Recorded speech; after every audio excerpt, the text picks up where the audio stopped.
Hey, good morning. Um, my name is Anthony Bly. I'm the host for the Regenerative Week, and thank you for attending this morning. We really appreciate that. Just kind of want to kick off why regenerative, um, and I just want to just touch on that just for a second or two. We think about sustainable as really just keeping the status quo the same as it is. And I think we need to think higher than that. We need to think about improving our soils and our cropping systems. And so hence the regenerative ag movement. And so today we have Clarence Winter, who is our relatively new agronomy field specialist located in the Rapid City Regional Center. Glad to have Clarence on our team. He's a graduate of SDSU. His family farms in Bennett County, and so he's well aware of what's going on for agriculture in South Dakota. And today he's going to talk about the influence of biology on soil phosphorus. And so we're excited to hear from him. So Clarence, if you're ready, I better say that if you have any questions, there's a chat and a Q&A button at the bottom of the screen. Just when you think of a question, just put it in there, and we'll be watching. And Clarence, are you okay with dealing with questions as you go, or would you like me to save them to the end? Let's go ahead and save them to the end. Got it. That's what Yep. we'll do. So, as you have questions, please either enter them in the chat or Q&A, and we'll go through them at the end. So, Clarence, it's all yours. Alrighty. Well, thank you, Anthony, for that introduction. And thank you all for attending here today. This is kind of an exciting final cap-off week for our crop hour session at SDSU Extension. And yeah, thanks for attending. We got some really good topics this week. And for me, I get to present my graduate school study research, the things that I use to kind of put my thesis together. And with that, the topic itself is about soil test phosphorus level and how it affected arbuscular mycorrhizal fungi, but not crop yield. So with that, let's go ahead and get started.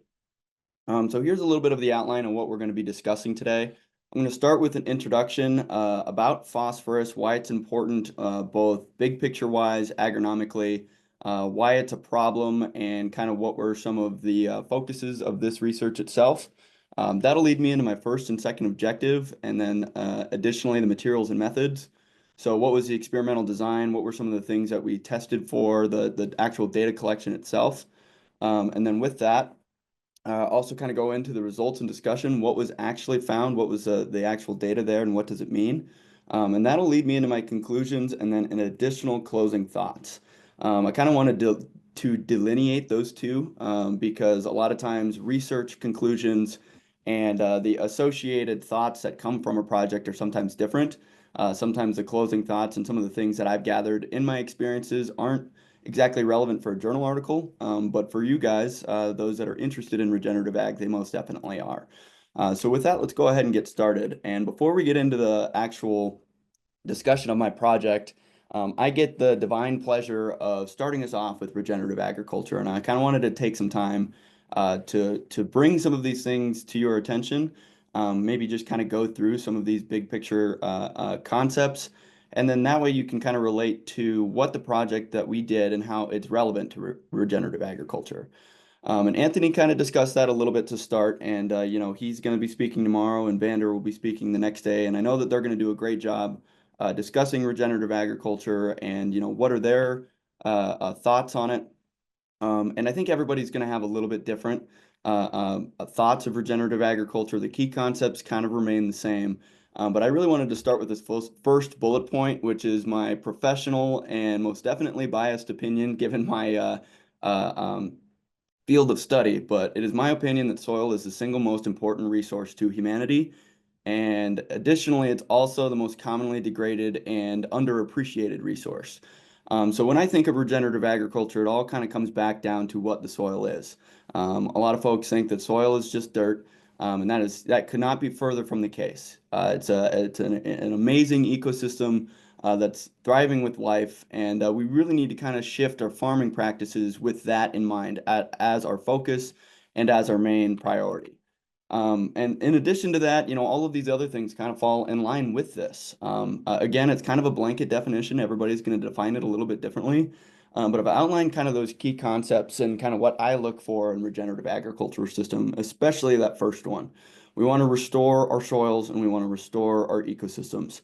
Um, the soil ecosystem that we currently farm on today has existed without us for thousands of years before we started cultivating it.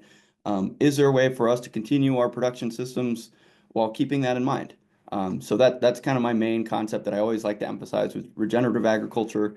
In addition to soil functionality, you may have heard the term soil health a lot, and that's a very good thing to know and understand. But soil functionality is just another phrase for that. Soil health, as it's defined, is what is the function of that soil and how can we restore that functionality so that it's cycling its nutrients, so that it's infiltrating water, so that it's a biome for life to exist there. And in addition to that, we want to improve our diversity. We can't just keep growing the same thing all the time. We want to improve our water quality and we want to improve our climate and community resilience. So I hope that that is a sufficient introductory slide in terms of what I believe regenerative agriculture is, and you as the audience can hopefully kind of piece some of the things from my project and relate it to regenerative agriculture.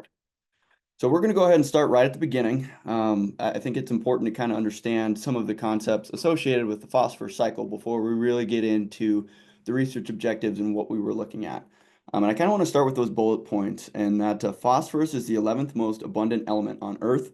It's one of the many things that makes Earth very, very special in terms of a planetary body. We have a large abundance of phosphorus in our Earth's surface. And in addition to that, it cannot be created or destroyed. And this is typical of a lot of our nutrient cycles and things of that nature. It's due to the conservation of mass. But I think it's important to point that out because I'm going to be talking a lot about the provision of phosphorus, the dissolving of phosphorus, the supply of phosphorus. Just know that we're not creating anything. It's already there. And I think that's important for you as the audience to understand that. And it's a very important concept moving forward when we're talking about regenerative agriculture.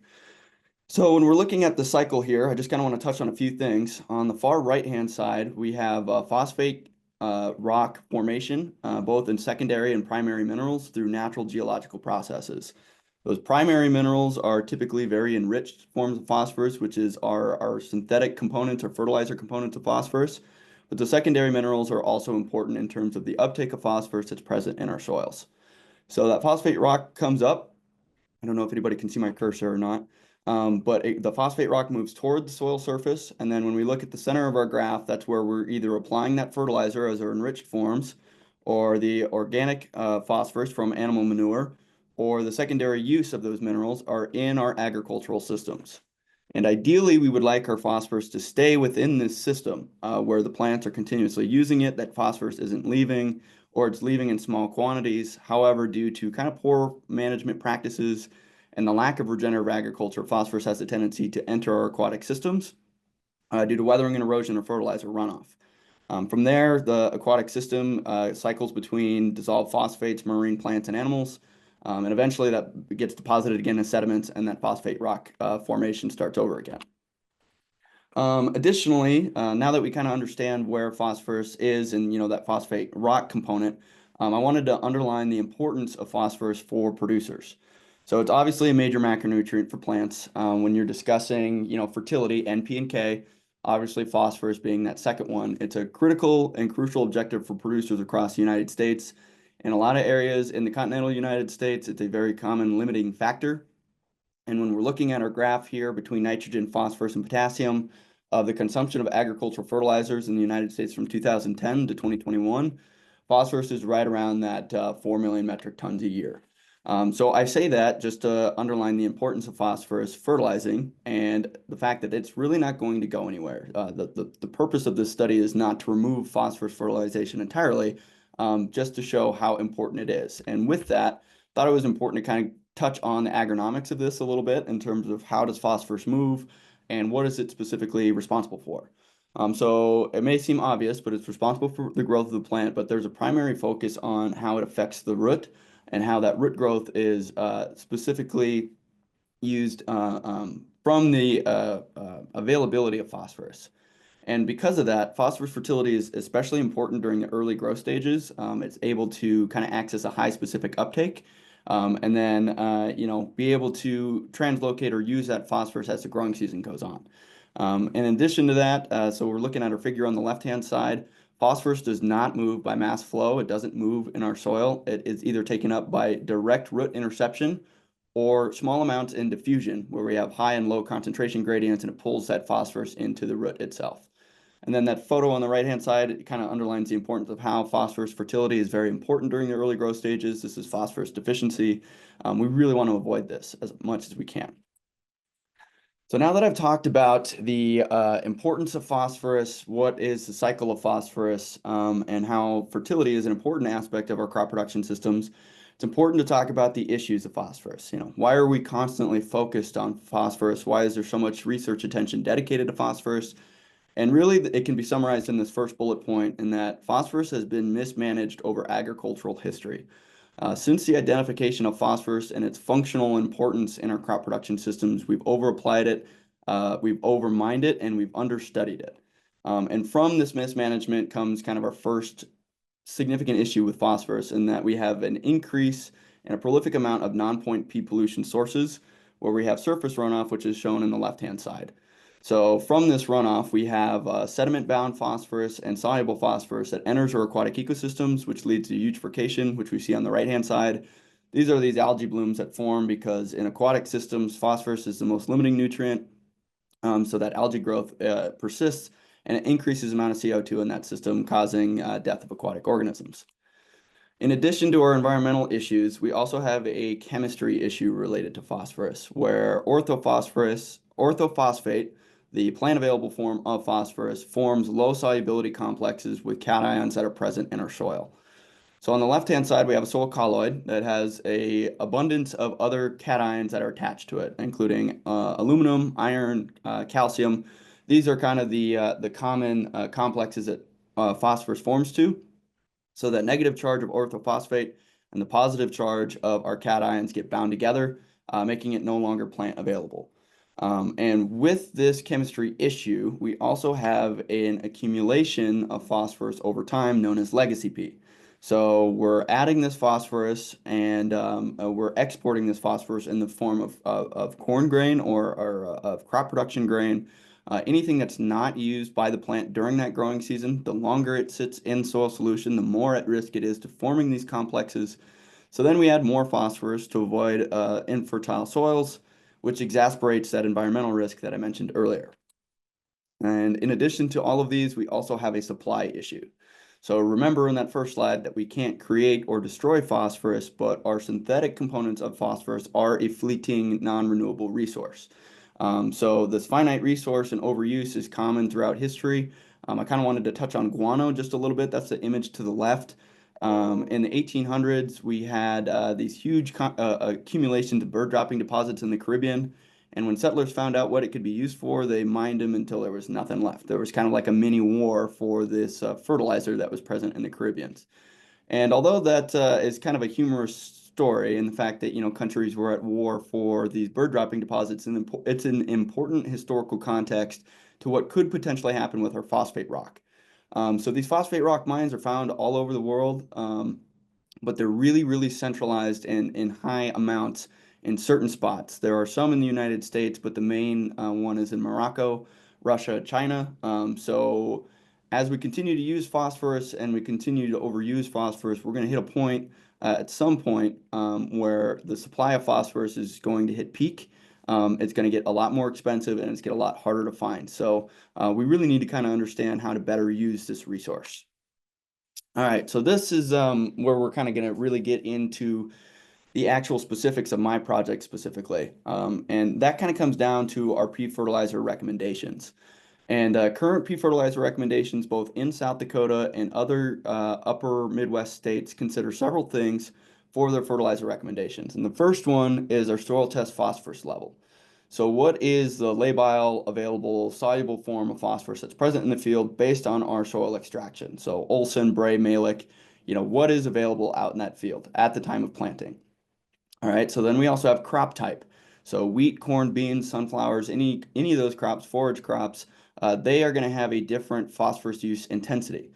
So that's another thing that's considered in our fertilizer recommendations. And then we're also going to consider our yield goal. So 300 bushel corn and 150 bushel corn is going to uptake different amounts of phosphorus. So those are the three things that are current recommendations to use. However, they do not consider management, and that's problematic for a lot of different reasons, but we're going to kind of focus on no-till and kind of how that could potentially play a role in our regenerative ag systems. So no-till is excluded from our P recommendations, and that's problematic, firstly, because no-till has been shown to reduce our optimum P needs in comparison with a conventional system. And we'll get into that a little bit more in the next couple of slides. But more important to our phosphorus recommendations, South Dakota no-till acres continue to increase. So when we're looking at this graph here from 2012 to 2022, we saw a 6% increase in no-till acreages. And in addition to that, you can see that from this graph, that no-till actually dominates the current sphere of ag management practices in no-till. And when we're looking at this map here, this is the distribution of no-till in South Dakota. We can see that that distribution is really heavily concentrated in the central and western portion of the state and in some areas of the eastern portion of the state. But I want to circle back to that first bullet point. No-till has been shown to reduce our optimum P needs. What exactly is going on in the soil in no-till that allows for this reduction in our optimum P? And this is where this is going to become the focal point of our research today, or what I'm going to be discussing, and this incredible group of species called arbuscular mycorrhizal fungi, and how these populations increase in no-till systems. And the reason for that is because arbuscular mycorrhizal fungi operate with this vast network of mycorrhizal hyphae that's present in the soil. And with soil disturbance, we sever those mycorrhizal connections. And that's important because those connections are what makes the communication between fungi and plants and that symbiosis possible. So arbuscular mycorrhizal fungi, I'll refer to them sometimes as AMF in this presentation, have been studied for their pea sustainability potential. And they provide a host of other ecosystem services, but they're able to dissolve those low solubility complexes that I mentioned earlier through the excretion of organic acids and things of that such. And it's able to put that soluble phosphorus, or now dissolved phosphorus, onto its network and provide it to the plant in exchange for photosynthetic carbon. Other ecosystem services include helping in drought conditions. It's also able to help with the acquisition of water in drought conditions. It helps older aggregates together through the formation of soil proteins. So there's a lot of really fascinating stuff that goes on in terms of our current understanding of our AM fungi. But are there other ways to improve pea cycling in our soil other than just no-till? And so this is kind of the first little block of the project itself. Can a reduction in fertility stimulate either the plant or these organisms to kind of operate at a higher level? And so I included this little figure here in terms of how AMF operates. We can see that phosphorus depletion zone through root interception and diffusion, where phosphorus is taken up. But that mycorrhizal fungi is able to actually extend the surface area of that root itself and provide either soluble phosphorus that's present elsewhere or dissolve those insoluble complexes and provide it to that root. So I really like this figure and how it's able to kind of show how it's a direct network into the root itself. All right, so we know what AM fungi is. We know that the interaction between no-till and our fertility components could potentially make a difference there, but how do we test for them? And this is kind of where, surprisingly, this is a complicated aspect of this project. So the first method that we have for approximating AM fungi is our most probable number bioassay. And this involves a serial dilution of taking soil collected from the field, diluting it down in a greenhouse and planting bahi grass into it. Over the course of several months, that bahi grass is removed, the roots are washed, stained, and colored, put under a microscope, and they count for the propagals per gram of soil. So this is very consistent and very reliable, but from that explanation, you can tell that it's very time and labor intensive. You need the resources, you need the capacity to do this, and it's not available commercially. So if you're a farmer and you want to know how much fungi is in your field and you ask Agvice or Ward to do this for you, they're going to look at you pretty funny. The other test that we have that may be a little bit more recognizable is the phospholipid fatty acid assay, or the PLFA. And this is the extraction of biomarkers from a soil sample itself. The advantage with PLFA is that not only does it test for AM fungi, but it also tests for other microorganisms that play a role in the mineralization of organic phosphorus, such as actinomycetes and bacteria, excuse me, and things of that nature. It's more cost effective in comparison with our most probable number, and it's a much faster approach. But we've had very inconsistent results in the past, and that's due to our biomarker association. Certain functional groups in our soils share the same biomarker, which leads to those questionable figures. But are there other methods that we can look at? And this is kind of where my addition to the project comes in and how we look at ergothioneine. This is an amino acid that's produced by AM fungi. It's actually very commonly studied for a human health vitamin. So it helps with our regulatory functions. There's a lot of research that suggests it helps with our brain capacity and things of that nature.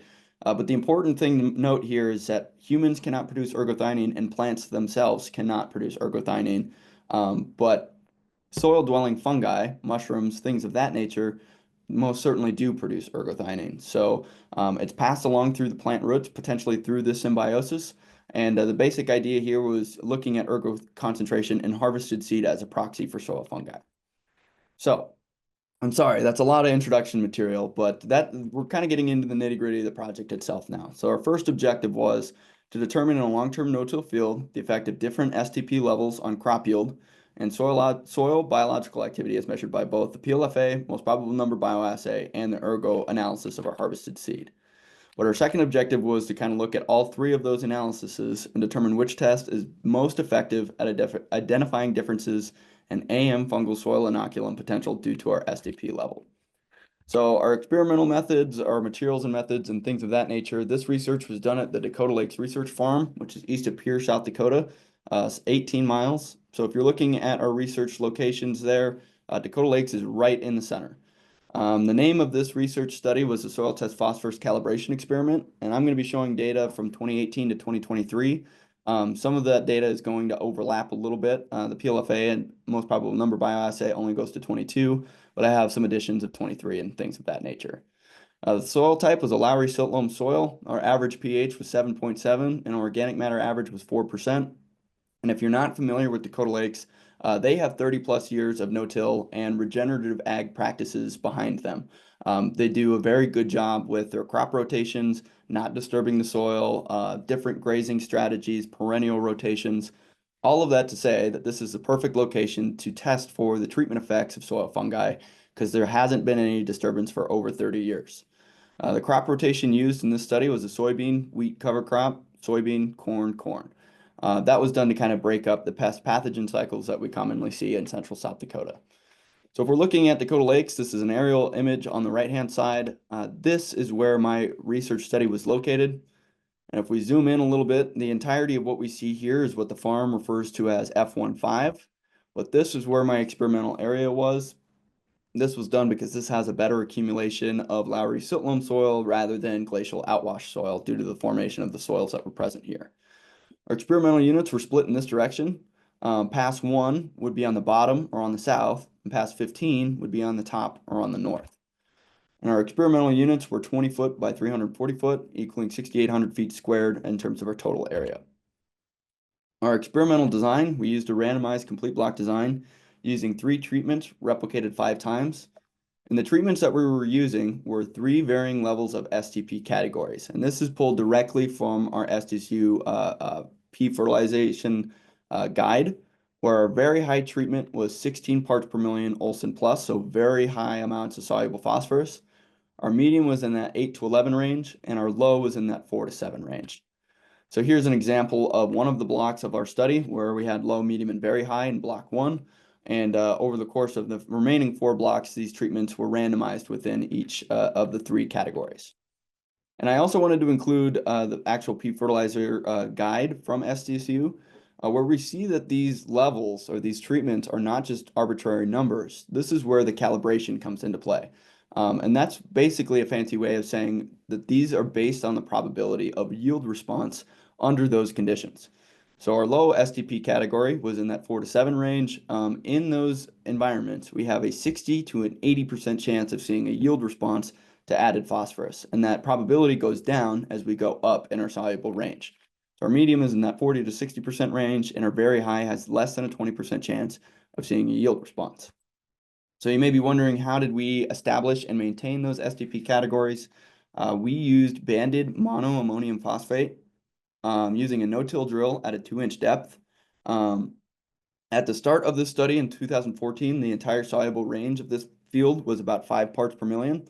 And in 2014, 17, 19, and 2021, we made the following applications in our low, medium, and very high treatment categories. So our low category got 0 pounds of MAP applied, our medium got 100 pounds of MAP applied, and our very high got 200 pounds of MAP applied. So if you're keeping track over the course of the study, there was 800 pounds of MAP per acre applied in our very high treatment category, and that value went down as we went from medium and our low category. It's important to mention that we also used a starter P across all treatments that was less than the removal rate of crop. So even though our low STP category didn't get any of the bulk applications of phosphorus, there was a little bit of phosphorus to help with that high specific uptake and kind of maintain that STP level. When we made our soil measurements, we used the Olsen P extraction. Our pH being at 7.7, it favored the sodium bicarbonate extraction. And we made our soil collections in the spring and the fall to confirm our STP categories. We used two measurements to kind of help track that soluble amount. Our 0 to 3 inch measurement was done as a cross-section volume, which you see on the right-hand side. It's kind of a fancy way of saying we used a spade in a bucket, but we were trying to capture that banded layer of phosphorus. For anybody that's ever tried to soil sample banded phosphorus, it's very difficult to do. And then the 3 to 6 inch measurement, we used a standard core. So to help kind of explain that, we have our experimental unit to the left here, and the stars are our sampling location, but the little green bars are banded layers of phosphorus. So we were able to kind of get a little bit better measurement by including those banded layers of phosphorus in our 0 to 6 inch measurement. Our biological measurements were a little bit more straightforward. For PLFA and most probable number, we collected in the middle of June. We collected at 0 to 6 inch depth, and we were shooting for about 500 grams per experimental unit. Crop yield was determined using just a regular old combine, where we combined the center 20 foot, everything in the experimental unit, and then we would weigh the harvested mass using a grain scale. Then we would take 3 separate grain samples from each experimental unit to both help correct for our harvest yield in terms of our moisture, but that grain sample was also used for our ergo content, where we used a liquid chromatograph dual mass spectroscopy at the biochemistry department in SDSU to help determine the amount of ergo content in each experimental unit. Our statistical method, we used mixed analysis and Jump Pro 17. Year, STP category, and the interaction between the two were our fixed effects, and block was considered our random effect. And when we ran our ANOVA analysis, when that interaction between STP and year was significant, we analyzed or evaluated those individual years. All right, so what were the actual results? That's a lot of talking. What are the actual results of what we were able to see? And were some of our regenerative ag concepts backed up through the extent of this research? And I really kind of wanted to start with the weather data, and that'll make more sense as we continue forward. But really, what I want to highlight here is that this may have been a factor in the results that we were able to see. So here we have the accumulated June temperature and June rainfall from 2018 to 2022, June being the month because of our biological sample collection. And the main thing that you'll notice here when we're looking at 2018 to 2022, every single one of these years was close to the historical average in either moisture amount in inches or temperature in Fahrenheit or both, with the exception of 2021, where we had higher than normal temperatures and lower than average moisture amounts. And you don't have to be an expert in soil microbiology to know that our microbial activity is going to be influenced by both temperature and our moisture. So keep that in mind when we continue to look at some of our microbial parameters, that this stressful weather condition may make a difference in terms of what we were able to see over the historical time frame of this project. So crop yield. I think that this is an important one to address right away. And I want to remind you that our STP categories, again, are based on a probability of yield response, where that low STP category should be significantly different than our medium and very high due to the applications that were done over the course of this study. Surprisingly, though, if you look at this data, we have yield in bushels per acre and our years at the bottom between soybean, wheat, soybean, corn, corn. And what we'll notice is that most of the time we were not seeing a yield difference, where that low STP category was yielding just as much as that medium and very high category. So we know that something is going on in that low category to allow for that yield cushion. But it is important to mention that in 2022, we did finally see a yield difference between our low, medium, and very high treatment categories. But I think it's important to kind of look at the economics there between that specific year in 2022. So in this instance, our low STP category yielded 6 to 7 bushels per acre less compared to our medium and very high categories respectively. But in a hypothetical situation where we're going to go out and apply phosphorus according to our P fertilizer recommendation guide, 180 bushel yield goal, in our low STP category, we would have needed 73 pounds of phosphorus per acre to help cushion that yield blow. And we see that that would have cost $77 an acre, and the profit difference between the low and medium and the low and very high was only $45. So under this hypothetical yield comparison, it would not have been economically advantageous to apply fertilizer over the course of this study. So that's kind of the big picture item here, is that there was no economic advantage to maintaining our STP level, and that our P fertilizer recommendation guides are still missing something in terms of what a no-till system needs. So yeah, we've talked about crop yield, we've talked about weather, but that crop yield data is really significant. What is the mechanism that exists in the soil to allow for a limited yield decline? And that's where we're going to look at our AMF results according to our most probable number bioassay. So on the left-hand side, that y-axis, we have the number of propagals per gram of soil. Propagals is just kind of a fancy way of saying any amount of infectious material that's present in the soil that can make that symbiosis connection with a plant. And in blue, we're going to have low, in gray, we're going to have medium, and in green, we're going to have very high. And on the bottom, we have 2018 to 22, along with our historical average. So when we're looking at 2018, our low STP category had 7.4 propagals per gram of soil. Our medium had 4.1 propagals, and our very high treatment category had 3.1. So yeah, this is fascinating data to show that we have more infectious material or fungi in our low STP category compared to our medium and very high, and there seems to be an interaction between the three categories. And what's most amazing about this data is that this pattern is seen every single year, where that low STP category is outcompeting the medium and very high in terms of the amount of infectious material that's present there. And the biggest take-home message is when we're looking at our average, we have 3 times as much fungi in our low STP category compared to its medium and very high category, respectively. So yeah, those are fascinating results. I really like talking about those where we're able to see that pattern. It's one thing to see a pattern like that one year, but to see that across 5 years is very strong data, and it's very compelling in terms of what we're talking about regeneratively. But it's important to look at our PLFA results as well, and especially since that was one of the methods that we outlined in the beginning of this project. So our PLFA analysis, we used 15 parameters that were tested over the course of the 5 years. From these 15 parameters, 1 parameter was affected by STP category alone, 8 parameters were affected by the STP and year interaction, and 6 parameters were affected by year alone. So I'm going to break these down by functional groups, where we're going to look at soil fungi first and then soil bacteria next. And one of the things you'll notice is that soil fungi, through the PLFA, we only saw differences in 2021. So that's 20% of the total amount. And again, I want to highlight that that may be a product of our stressful weather environments in 2021, where we had that higher temperature and lower rainfall amount. And in addition to that, we also see that our medium STP category actually had the higher values in comparison to our low category. So I put these together in an LS means plot, where we're looking at our low in red, our medium in green, and our very high in blue. And when we're looking at our total fungi biomass, we see that incremental increase until 2020, followed by a substantial decrease in 2021, and then a rebound in 2022. And the same pattern was seen in total fungi percentage and our AMF biomass.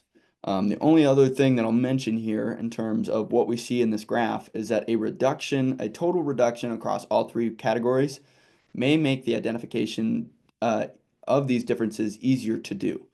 So when we're looking at that interaction between our three STP categories, if they're lower in a stressful weather environment, we may be able to notice those differences better.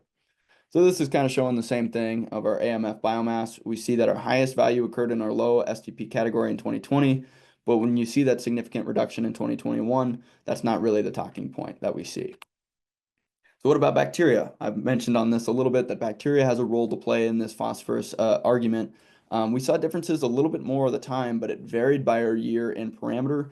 And to compare that to our soil fungi results, we saw 3 of our 4 parameters were affected in 2021. Again, maybe showing that difference in our stressful weather environments. So when we're looking at our bacteria percentage, we see that our low STP category, along with the medium and very high, reduced in 2021, but we see that significant difference. Actinomycetes percentage, gram-negative percentage, and gram-positive percentage Really what we see here is that these were kind of inconclusive. We weren't really able to determine a pattern that was associated with our bacteria values.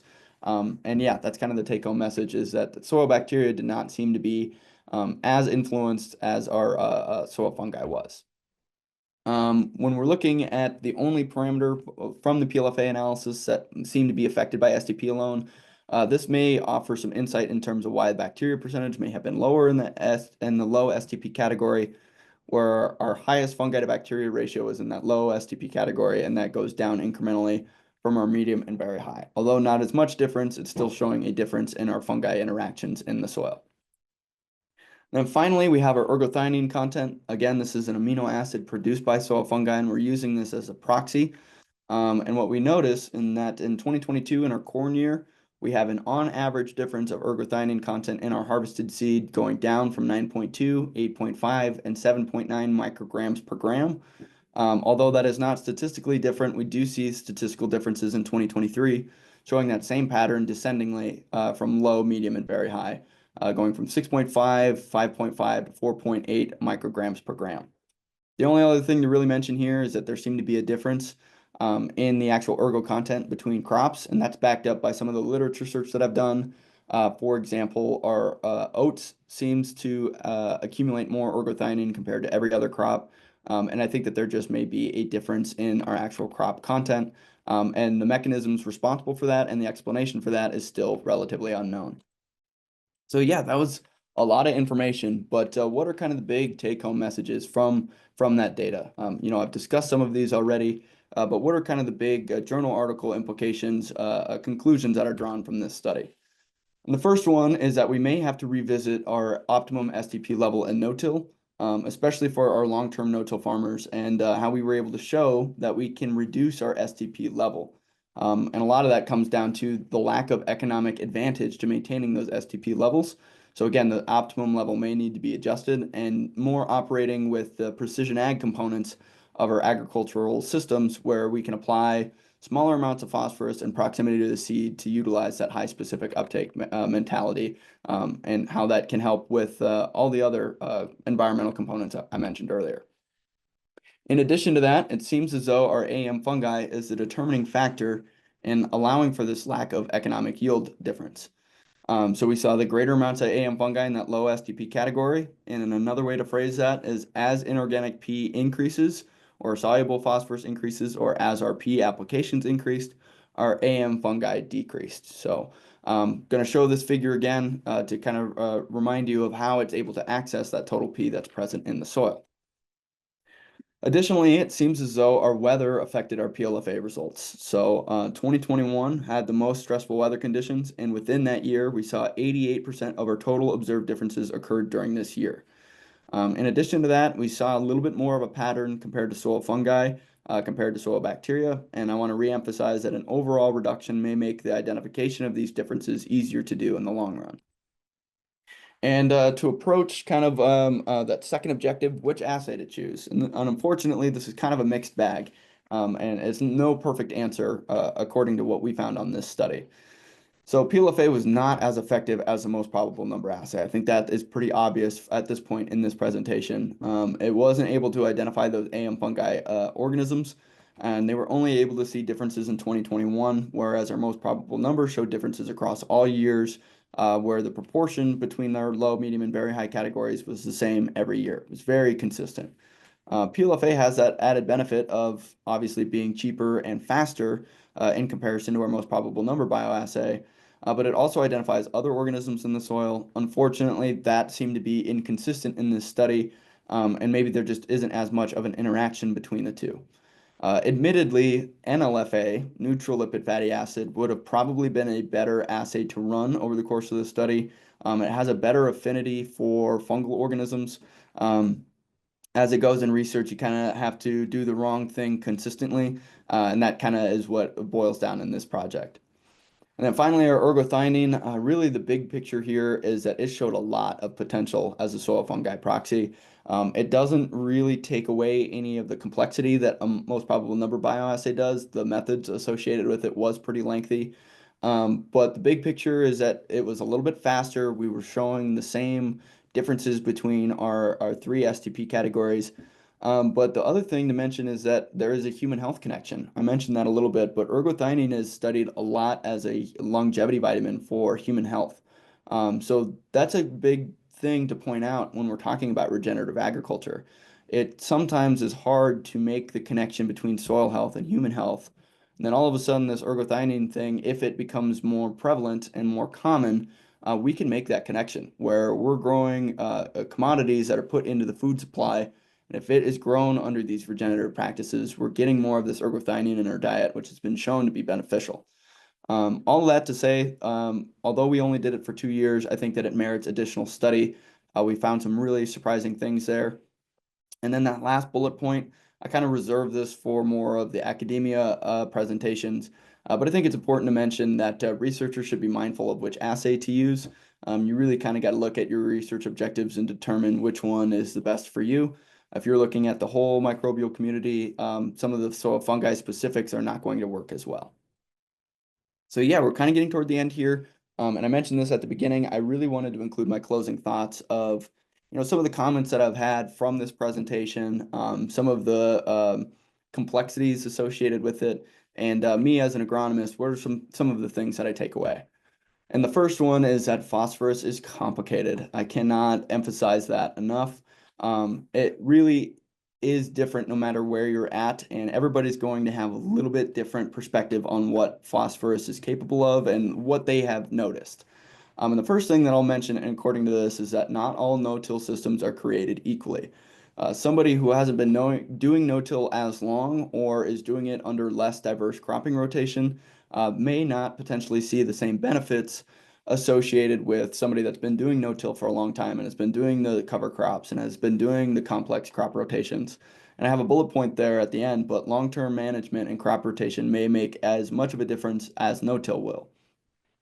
P response can be good in some areas. I don't want to, skip over that. In that, in some areas, phosphorus fertility is, you can see exactly where it's applied. You can see where the 1034O is built out in the field, and you can see stuff growing there. Sometimes the response is really good, and in some instances, it's very poor. Um, and a lot of that I'd like to relate to this project, and I definitely do believe that some of these regenerative practices are making for a more, natural phosphorus supply. But I also think it's important to mention that some of our crop hybrids and things of that nature have allowed for lower and lower amounts of phosphorus, and that has resonated with a lot of folks that I've talked to about this project. Compared to other macronutrients, phosphorus is harder to track the optimum. There's a lot of different methods out there in terms of critical level or crop removal phosphorus or soil test phosphorus in terms of our optimum. It doesn't really seem to be straightforward in every location for every soil for every cropping type. So it's harder to track that optimum in comparison to nitrogen and things of that nature. Compared to other macronutrients, phosphorus is immobile. So if you really mess up a nitrogen application 1 year and you apply more phosphorus than what's needed, that phosphorus is going to move. It's a leaky nutrient, and in some ways that makes it easier to deal with. Whereas phosphorus is immobile, we're applying that phosphorus. If it's not being used, it's a good chance it's going to get tied up due to our soil chemistry. And finally, compared to other macronutrients, phosphorus is expensive, and I don't see that going any cheaper anytime soon. You know, especially when we're considering the long term in terms of our supply of synthetic phosphorus, this is going to get more and more complicated. And I'll summarize this bullet point in that more needs to be done, and hopefully I can contribute that at some point in my career. I also wanted to point out that I'm very proud of the fact that we were able to include Western and Central South Dakota in this kind of concept of study. Plant science research is traditionally lacking in these areas, even though we have an established amount of agriculture present here. These areas are predominantly no-till. In some ways, they do a lot better job of our conservation and regenerative practices. And this research and what we were able to find provides valuable information for these farmers. I'm very proud of my time at Dakota Lakes and kind of the response that I would always get with this project. People were always very excited because it's very relevant and how a reduction in fertility could directly impact a farmer's bottom dollar. Yeah, I think that is an important thing to mention in terms of what we saw in this project. Additionally, I wanted to kind of shout out soil fungi. They are an incredible group of species. I had a lot of fun studying them, and every time I talk about this project, I kind of delve into it a little bit more. Really, the big picture though is that it's a critical tool in pea provision, and potentially a reduction in fertility could activate this tool for no-till farmers. And I also wanted to talk about some of the associated research objectives and maybe some things that are coming. The initial focus or primary focus of this project was also a water quality component.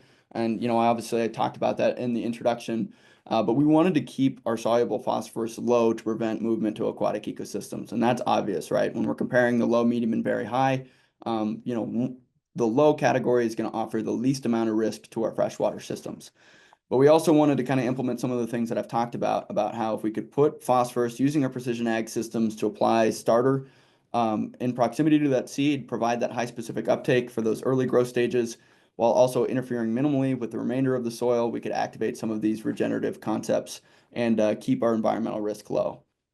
So what you see on the right-hand side is my water quality rainfall simulator that I was able to run over the course of the study, forcing runoff in these environments and kind of comparing the resulting runoff in terms of soluble and sediment-bound phosphorus.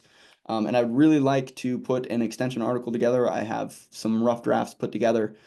So for you as the audience, keep your eyes peeled on the extension website for upcoming extension article there.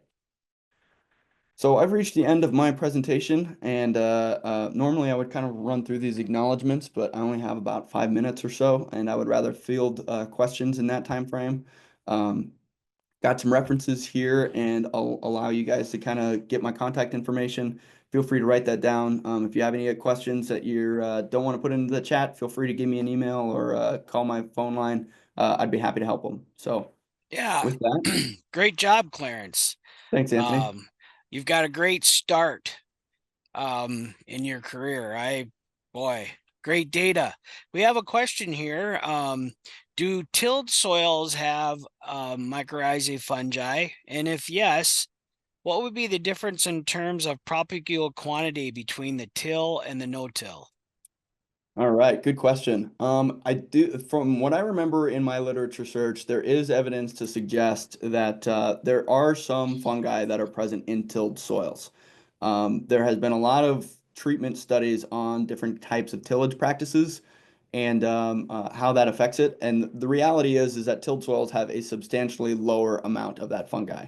Um, I guess the best explanation is that these fungi organisms are ancient.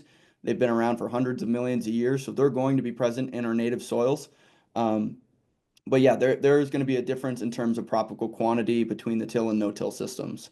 And one of the examples of that I can directly pull from is a lot of the ergothymine research that I looked into. There's a gentleman by the name of Robert Beelman that studied in the Rodale Institute in Penn State, and they compared ergothymine content in different tillage systems. So they had like the moldboard plow, they had a disc and a harrow, and they had a no-till system. And the difference in ergothymine content when using it as a proxy was substantially different, 60, 70% reductions in the till system. And it was proportional to the intensity of that tillage. So, Sure. Before I get to the next questions, I just want to announce that these are recorded and they'll be on the Crop Bar landing page on our extension sdstate.edu Crop Bar website.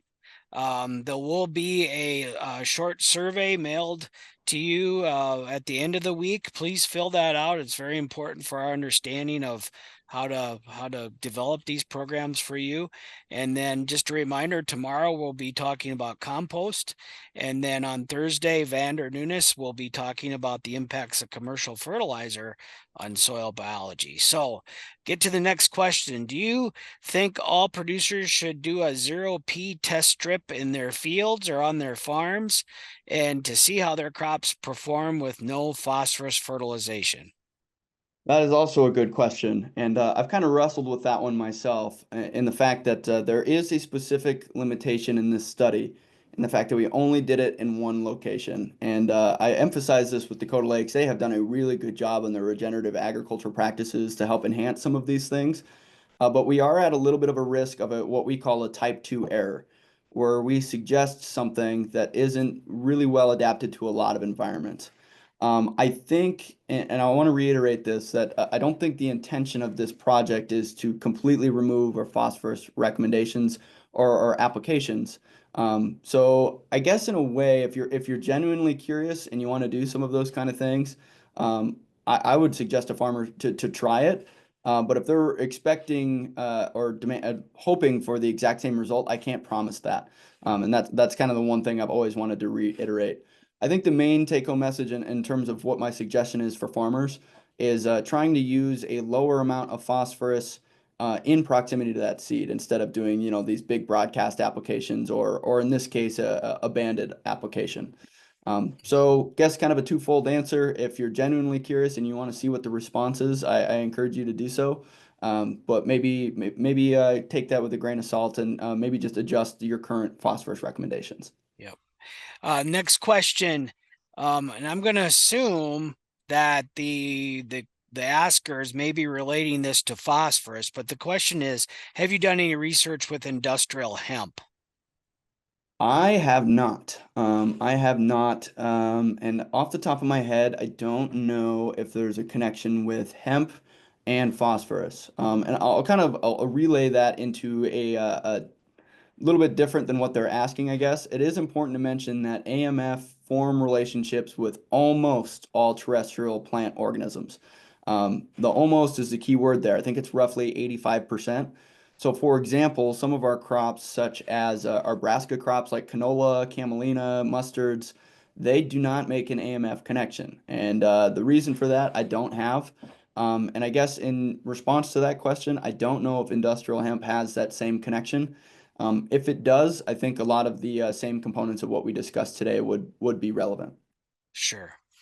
Do you expect different results if you do the sampling in different months of the year? Yes. So I think is that question, I'm going to presume that that question is related to biological activity. Yeah, an Um, AMF, Yep. correct. Yeah, Yep. and I think that there would be, I don't know if anybody has really looked at that, but we really wanted to target that June timeframe because that's when the activity definitely does ramp up in terms of what is going on in our soils. Everything is thought out. They've made their connections with the plant that was planted, a month prior.